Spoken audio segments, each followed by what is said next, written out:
आलमपुर गांव में सर्दी अपने चरम पर थी। हवा में ठिठुरन भरी थी और लगातार बारिश ने सब कुछ कीचड़ में बदल दिया था।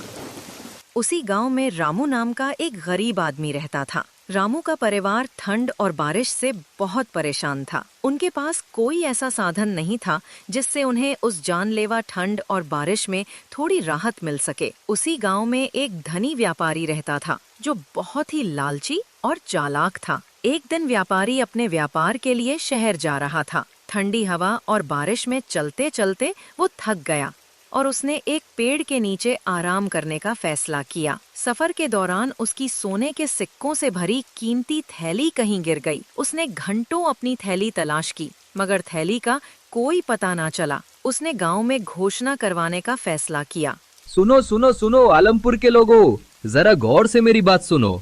व्यापारी हरि सिंह की सोने के सिक्कों से भरी थैली कहीं खो गई है। जो भी गांव का आदमी सोने के सिक्कों की थैली को तलाश करके व्यापारी जी को लाकर देगा, उसे 15 सोने के सिक्के इनाम में दिए जाएंगे। इस ठंड और बारिश में अपनी किस्मत आजमाओ और जल्दी से उस थैली की खोज शुरू करो। अरे ये व्यापारी हमें क्या मूर्ख समझता है, जो इस जानलेवा ठंड और बारिश में हम इसके सोने के सिक्के की थैली ढूंढते फिरें। और अगर मान भी लो कि किसी गांव वाले ने थैली तलाश करके व्यापारी को दे भी दी, तो ये उसे एक सोने का सिक्का भी नहीं देगा। ये सब उस लालची की चाल है। तुम सही कहते हो भाई। अगर मुझे इसकी थैली मिल गई तो मैं कानों कान किसी को खबर भी नहीं होने दूंगा और अपना बोरिया बिस्तर बांधकर किसी दूसरे शहर में चला जाऊंगा। पूरे 2 दिन गुजर गए लेकिन व्यापारी की सोने के सिक्कों की थैली का कुछ पता ना चला। वो घोषणा करने वाले से कहने लगा, मेरी वो थैली मेरी जिंदगी भर की कमाई है, मेरे खून पसीने की कमाई। सालों तक मैंने रात दिन मेहनत की, तब जाकर वो सोने के सिक्के इकट्ठे किए थे। मुझे नहीं लगता कि इस ठंड और बारिश में कोई मेरी थैली को ढूंढने की कोशिश करेगा। अगर किसी को थैली मिल गई और उसने ईमानदारी से लौटा दी तो मैं उसे एक सोने का सिक्का दे ही दूंगा उसकी मेहनत का। लेकिन अगर किसी ने चालाकी करने की कोशिश की तो मैं उसे बख्शूंगा नहीं। जी व्यापारी जी, आप बिल्कुल चिंता मत कीजिए, आपकी थैली आपको जरूर मिलेगी। मैं पूरे गांव में जासूस फैला दूंगा। जैसे ही वो थैली किसी को मिलेगी वो तुरंत ही हमें बता देंगे। उधर रामू की पत्नी सीता अपने पड़ोसन लक्ष्मी के साथ अपने घर के बाहर बैठी थी। सीता, इस बार की ठंड और बारिश तो जान लेकर छोड़ेगी। ऐसी ठंड और बारिश मैंने अपने जीवन में कभी नहीं देखी। मेरे घर में अनाज का एक दाना भी नहीं बचा और बच्चे भूख से तड़प रहे हैं। मेरा मन करता है कि मैं इस गांव को छोड़कर कहीं और चली जाऊं। लक्ष्मी, मेरे दिल का दर्द भी तुझसे कम नहीं। इस ठंड और बारिश की वजह से ना दिन गुजरता है और ना ही रात कटती है। रामू भी दिन रात इस ठंड और बारिश में खेतों में लगा रहता है, लेकिन कुछ हासिल नहीं होता। बस घर का गुजारा ही हो पाता है। हाँ सीता, सच कहा। मेरे पति भी दिन भर मजदूरी करते हैं मगर जो कमाते हैं वो पेट भरने को भी काफी नहीं। मैं तो सोचती हूँ, क्या हमारी जिंदगी हमेशा ऐसे ही रहेगी? न जाने कब वो दिन देखने को नसीब होगा जब हमारे घर में हर सुख सुविधा होगी। चल अच्छा सीता बहन, मैं चलती हूँ। लक्ष्मी सीता के घर से चली जाती है। उतने में ही रामू आ जाता है। सीता अपने पति से कहती है, इस ठंड और बारिश ने मेरे सब्र का बांध तोड़ दिया है।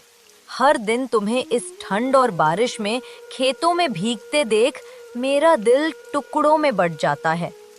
तुम्हारी मेहनत से बस 2 रोटी नसीब होती है। तुम अपने मजदूरी के पैसे क्यों नहीं बढ़ा देते?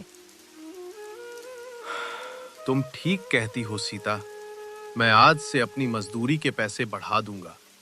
एक दिन के काम के लिए इतने पैसे तो मिलने ही चाहिए जिससे हम एक दिन का गुजारा अच्छे से कर सके। दोनों आपस में बात कर ही रहे थे कि उतने में गांव का जमींदार रामू के घर आता है और रामू से कहता है, रामू, खेतों में पानी भर चुका है। इस बारिश ने सब कुछ कीचड़ में बदल दिया है। तुम खेतों में जाकर खेतों से पानी बाहर निकलने का इंतजाम करो। मैं कुछ दिन के लिए बाहर जा रहा हूँ, मेरे लौटने तक काम पूरा कर देना। जमींदार जी, मैं आपका काम करूंगा, मगर इस ठंड और बारिश में खेतों से पानी बाहर निकाला आसान नहीं है। बारिश में मेरा शरीर ठंड से अकड़ जाता है और खेतों से पानी निकालते निकालते दम निकलने को हो जाता है। इसीलिए जमींदार साहब, अब मैंने अपनी मजदूरी बढ़ा दी है। एक दिन के काम के लिए 2 अशरफियां देनी होंगी। मेरी मेहनत का यही हक है, ताकि मेरा परिवार भूखा ना सोए। 2 अशरफियां? ये क्या मजाक है रामू? कहीं तू पागल तो नहीं हो गया है, या तेरा दिमाग घास चरने गया है जो एक दिन में डबल मजदूरी कर दी? एक अशरफी में गांव के बहुत से लोग काम करने के लिए तैयार हैं। मैं तो तुम्हें मेहनती ईमानदारी समझता था, मगर तुम तो लालची निकले। तुम्हें 2 अशरफियां कोई भी नहीं देने वाला एक दिन की मजदूरी के। तुम भूखे ही मरोगे। जमींदार ताने मारकर चला जाता है। रामू उदास होकर सीता से कहता है, सीता, देखा तुमने? जमींदार को मेरी मेहनत की कीमत सुनते ही गुस्सा आ गया। मैं दिन रात भीगता हूं, फिर भी मेरी मेहनत का कोई मोल नहीं। कभी कभी लगता है इस गांव में मेरी ईमानदारी ही मेरी सबसे बड़ी कमजोरी है। रामू, आपकी ईमानदारी कमजोरी नहीं, आपकी ताकत है। इस ठंड और बारिश में आपकी हालत देखकर मेरा मन टूट जाता है। आप बिल्कुल भी चिंता मत करो, मैं आपके साथ हूँ। सीता, तुम्हारा साथ ही मेरा हौसला है। अब से 2 अशरफियां ही लूंगा, चाहे कोई काम कराए या ना कराए। इतना कहकर रामू ठंडी हवा और बारिश में काम की तलाश में निकल पड़ता है। रास्ते में कुएं के पास उसकी नजर एक चमकती थैली पर पड़ती है। वो उसे उठाता है और देखता है कि उसमें सोने के सिक्के भरे हुए हैं। सिक्के देखकर रामू का दिल जोर जोर से धड़कने लगता है। फिर वो सोचने लगता है, ये सिक्के किसकी जिंदगी की कमाई है? इस ठंड और बारिश में इसे खोने वाला कितना बेचैन होगा। अगर मैं इसे रख लूं, तो शायद हमारी गरीबी मिट जाए, मगर मेरे मन का सुकून हमेशा के लिए चला जाएगा। ईमानदारी मेरा सबसे बड़ा गहना है और इसे मैं किसी कीमत पर नहीं बेचूंगा। मुझे ये थैली इसके मालिक तक पहुंचानी होगी। फिर रामू सोने के सिक्कों की थैली लेकर अपने घर पहुंच। क्या हुआ जी? आप तो काम ढूंढने गए थे, तो फिर इतनी जल्दी क्यों लौट आए? इस ठंड और बारिश ने तुम्हें और कमजोर कर दिया है, या कोई और बात है? मेरा दिल बेचैन हो रहा है, बताओ ना। सीता, ठंड और बारिश ने नहीं, बल्कि मेरे मन ने मुझे बेचैन कर रखा है। रास्ते में मुझे ये सोने के सिक्कों से भरी थैली मिली है। ये किसी की जिंदगी भर की मेहनत की कमाई है। इसे खोले वाला इस ठंड और बारिश में कितना रोया होगा, ये सोचकर मेरा दिल कांप रहा है। जिस किसी की भी ये थैली है, मैं उसे ये थैली लौटा दूंगा, वरना मेरी आत्मा मुझे कभी माफ नहीं करेगी। ये आप क्या कह रहे हैं? जी पाई हुई चीज भी कोई वापस करता है क्या? अरे ईश्वर ने ये सिक्के हमारी गरीबी को देखकर दिए हैं। ये सोने के सिक्के हमारी जिंदगी बदल देंगे और हमें इस गरीबी से छुटकारा मिल जाएगा। अब और नहीं जीना मुझे ऐसी जिंदगी जहाँ हर चीज को तरसना पड़ता है। लेकिन सीता, हम किसी दूसरे का धन कैसे रख सकते हैं? पता नहीं उस आदमी ने ये सोने के सिक्के किस काम के लिए रखे हों। क्या पता वो अपनी बेटी की शादी का सामान लेने जा रहा हो और ये सिक्के की थैली उसकी जेब से निकलकर गिर गई हो। सीता, कुछ भी हो सकता है। इसीलिए मेरा दिल नहीं मानता कि मैं इन सिक्कों को अपने पास रख लूं। अगर तुम ये थैली उस आदमी को लौटाना चाहते हो तो लौटा दो, लेकिन मेरी एक शर्त है। अगर 7 दिन के अंदर तुम्हें पता चल जाता है कि ये सिक्के किसके हैं, तो तुम उसे लौटा देना। अगर 7 दिन के अंदर पता नहीं चलता है, तो फिर इन सिक्कों पर हमारा अधिकार हो जाएगा। ठीक है सीता, मैं 7 दिन तक इंतजार करूंगा। अगर इन सिक्कों के मालिक का पता चल जाता है, तो मैं ये सिक्के उसे लौटा दूंगा। अगर पता नहीं चला, तो जैसा तुम चाहो इन सिक्कों का इस्तेमाल कर सकती हो।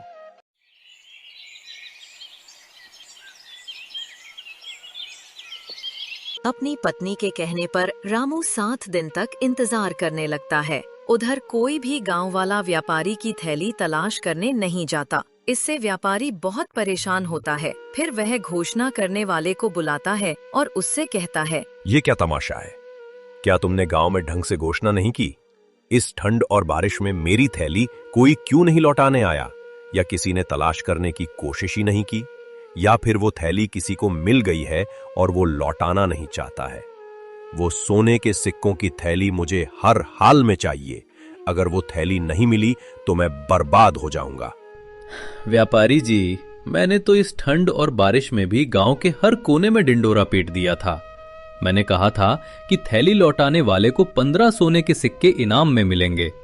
अब तक तो किसी न किसी को आ जाना चाहिए था। तुम एक काम करो, इस बार दोबारा घोषणा करो और इस बार आधे सिक्के इनाम में देने की घोषणा कर दो। लेकिन व्यापारी जी, अगर आप आधे सिक्के इनाम में दे दोगे तो आपके पास क्या बचेगा? आपका तो उसमें कोई फायदा नहीं होगा। फायदा होगा। एक बार कोई सिक्के लेकर आए तो सही। मैं उस पर चोरी का इल्जाम लगाकर उसे एक सिक्का भी नहीं दूंगा। व्यापारी जी, आपके शातिर दिमाग की जितनी तारीफ करे उतनी कम है और किसी को कुछ देना भी नहीं पड़ेगा। अब तुम ज्यादा देर मत लगाओ, जल्दी से गांव में घोषणा कर दो कि सिक्के वापस करने वाले को आधे सिक्के मिलेंगे। व्यापारी के कहने पर वो आदमी घोषणा करने निकल पड़ता है। सुनो सुनो सुनो, आलमपुर के लोगों, मेरी बात कान खोलकर सुनो। व्यापारी जी के सोने के सिक्कों की थैली कहीं खो गई है। जो भी थैली को तलाश करके व्यापारी जी को लौटाएगा, उसे 15 नहीं बल्कि आधे सोने के सिक्के मिलेंगे। ये मौका बार बार नहीं आता है। इस ठंड और बारिश में जल्दी अपनी किस्मत आजमाओ और थैली को ढूंढकर व्यापारी जी को लौटा दो। उसके बाद तुम माला माल हो जाओगे। घोषणा करने वाले की आवाज रामू के कानों तक भी पहुंच जाती है। वो जल्दी से अपने घर जाता है। सीता, ये सोने के सिक्कों की थैली हमारे गांव के व्यापारी की है। उसने घोषणा करवाई है कि जो भी गांव वाला उसको थैली वापस करेगा, व्यापारी उसे आधे सोने के सिक्के देगा। झूठ, बिल्कुल झूठ। वो व्यापारी कभी ऐसा नहीं करेगा। वो लालची है। वो अपने आधे सोने के सिक्के भी किसी को दे दे, ये वो कभी नहीं करेगा। ये सब उसकी चाल है। उसने गांव के बहुत से लोगों को धोखा दिया है। तो मैं क्या करूं सीता? ये थैली व्यापारी को नहीं लौटाऊं? अगर व्यापारी को भनक भी पड़ गई तो वो हमसे थैली भी छीन कर ले जाएगा और हमारे साथ बदतमीजी भी अलग से करेगा। इसीलिए भलाई इसी में है कि मैं उसकी थैली लौटा देता हूं। अब चाहे वो मुझे मेरा इनाम दे या ना दे। ठीक है, जैसा तुम्हें अच्छा लगे वैसा करो। रामू थैली लेकर व्यापारी के पास पहुंच जाता है। जब व्यापारी रामू के हाथ में अपने सोने के सिक्कों की थैली देखता है तो उसकी खुशी का कोई ठिकाना नहीं रहता। व्यापारी जी, मेरा नाम रामू है। ये आपकी सोने के सिक्कों की थैली मुझे कुएं के पास मिली थी। मैं इसे आपको लौटाने आया हूँ। ये लीजिए अपनी अमानत। मैंने तो मान लिया था कि अब मुझे मेरी थैली नहीं मिलेगी और मैं बर्बाद हो जाऊंगा, लेकिन तुमने मेरी थैली लौटाकर मेरा व्यापार बचा लिया। कल मेरे व्यापार का सामान आने वाला है। व्यापारी ये कह ही रहा था कि वो सोचने लगा, अभी ये रामू मुझसे अपना इनाम मांगेगा, लेकिन मैं इसे ऐसा सबक सिखाऊंगा कि ये अपना इनाम मांगना भूल जाएगा। ये सोचकर व्यापारी सोने के सिक्के गिनने लगता है। फिर रामू से कहता है, इस थैली में 100 सोने के सिक्के थे, लेकिन इसमें तो अब 50 ही सिक्के मौजूद हैं। मुझे लगता है कि तुमने अपना इनाम पहले ही निकाल लिया। चलो, अच्छा किया। वैसे भी मुझे तुम्हारा इनाम तो देना ही था। व्यापारी की ये बात सुनकर रामू घबरा जाता है और व्यापारी से कहता है, आप ये क्या कह रहे हैं व्यापारी जी? इस थैली में 100 नहीं बल्कि 50 सोने के सिक्के थे। जब मुझे थैली मिली थी तो मैंने खुद अपने हाथों से सिक्के गिने थे। तुम्हारे कहने का क्या मतलब है कि हम झूठ बोल रहे हैं और हम तुम्हारा इनाम नहीं लौटाना चाहते? नहीं व्यापारी जी, ऐसी बात नहीं है। तो फिर कैसी बात है? या फिर मेरे साथ चालबाजी कर रहा है और मुझसे डबल इनाम लेना चाहता है? व्यापारी जी, ये आप क्या कह रहे हैं? मैंने इस थैली से एक सिक्का भी नहीं निकाला है। अगर मैं चोर होता तो ये थैली आपको लौटाने ही क्यों आता? इस ठंड और बारिश में मैंने अपनी जान जोखिम में डालकर ये थैली आपको लौटाई है। मैं इस गांव का नामी व्यापारी हूं और तुम जानबूझकर मुझे बदनाम करने की कोशिश कर रहे हो। अब मैं तुम्हारी शिकायत राजा से करूंगा। महाराज ही हम दोनों की समस्या का हल कर सकते हैं कि मैं झूठ बोल रहा हूं या फिर तुम। व्यापारी रामू को राजा के दरबार में लेकर जाता है और राजा से कहता है, महाराज, मेरी सोने के सिक्कों से बड़ी थैली खो गई थी। उस थैली में 100 सोने के सिक्के थे। मैंने घोषणा कराई थी कि जो भी तलाश करके थैली लौटाएगा उसे आधे सोने के सिक्के इनाम में दे दिए जाएंगे। रामू ने वो थैली मुझे लौटा दी, लेकिन जब इसने मुझे वो थैली लौटाई तो उसमें 50 सोने के सिक्के ही थे। और रामू का कहना है कि जब इसे थैली मिली थी तो इसमें 50 ही सोने के सिक्के थे। मुझे तो लगता है इसने थैली से 50 सिक्के चुरा लिए हैं। अब ये मुझे बदनाम करने की कोशिश कर रहा है। महाराज, आप ही हमारा फैसला कर सकते हो। महाराज, एक बार मेरी बात भी सुन ले। मुझे ये थैली कुएं के पास मिली थी। मैंने इसे ज्यों का त्यों व्यापारी को लौटा दिया। मैंने कभी किसी के साथ धोखा नहीं किया। महाराज, आज मेरी इज्जत दांव पर है। मैं आपसे सिर्फ इतना चाहता हूं कि सच सामने आए। मैं गरीब हूं, मगर बेईमान नहीं। हमारे पास इस मामले का सबूत नहीं है। मैं इसकी पूरी जांच करवाऊंगा। आप दोनों 2 दिन बाद दरबार में दोबारा हाजिर होना। अब तुम दोनों यहां से जा सकते हो।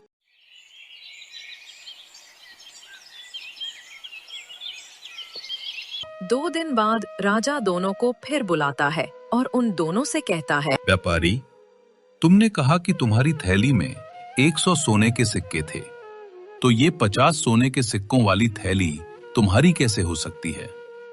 तुम अपनी 100 सिक्कों वाली थैली को तलाश करो और रामू, ये 50 सोने के सिक्कों की थैली तुम अपने पास रखो।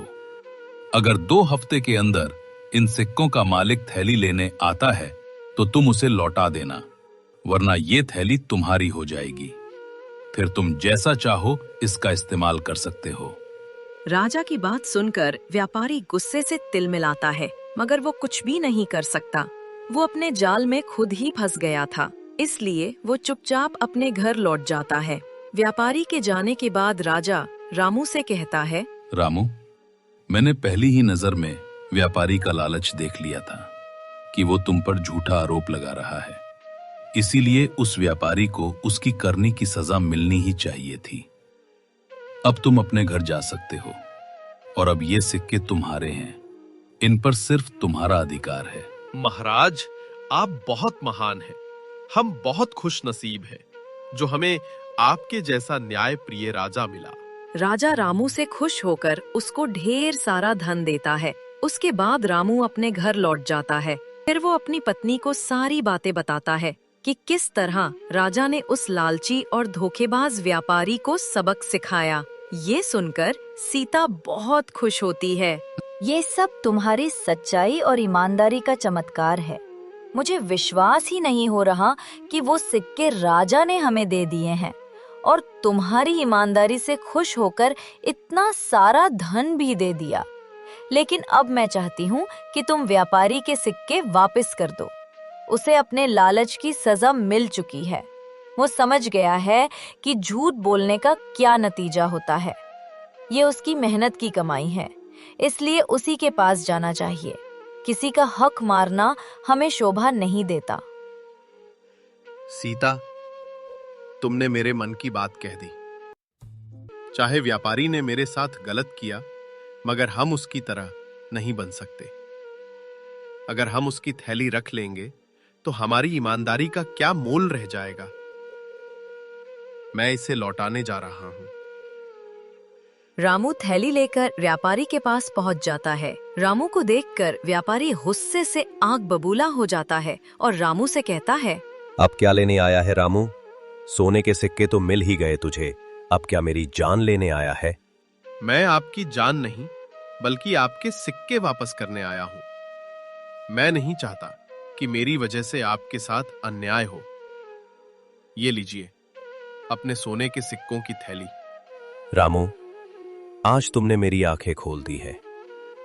मैंने लालच में अंधा होकर तुम पर झूठा इल्जाम लगाया। उस थैली में 100 नहीं बल्कि 50 ही सिक्के थे। मैंने तुम्हारे जैसे भले और सच्चे इंसान को बदनाम करने की कोशिश की। मैं तुम्हारा गुनहगार हूं रामू, मुझे माफ कर दो। आज मैंने सीखा कि असली अमीरी ईमानदारी में है। व्यापारी जी, आपको अपनी गलती का एहसास हो गया। मेरे लिए यही सबसे बड़ा इनाम है। इंसान गलतियां करता है, मगर उन्हें सुधारने वाला ही सच्चा इंसान है। बस अब आप किसी और के साथ ऐसा ना करना। रामू, तुमने सिर्फ मुझे थैली नहीं, एक नया जीवन दिया है। मैं वादा करता हूं, अब मैं लालच और चालाकी छोड़ दूंगा और हमेशा ईमानदारी से अपना व्यापार चलाऊंगा। व्यापारी को अपनी गलती का एहसास हो जाता है और फिर वह ईमानदारी से अपना व्यापार करने लगता है और रामू भी अपनी पत्नी सीता के साथ सुख चैन से जीवन बिताने लगता है।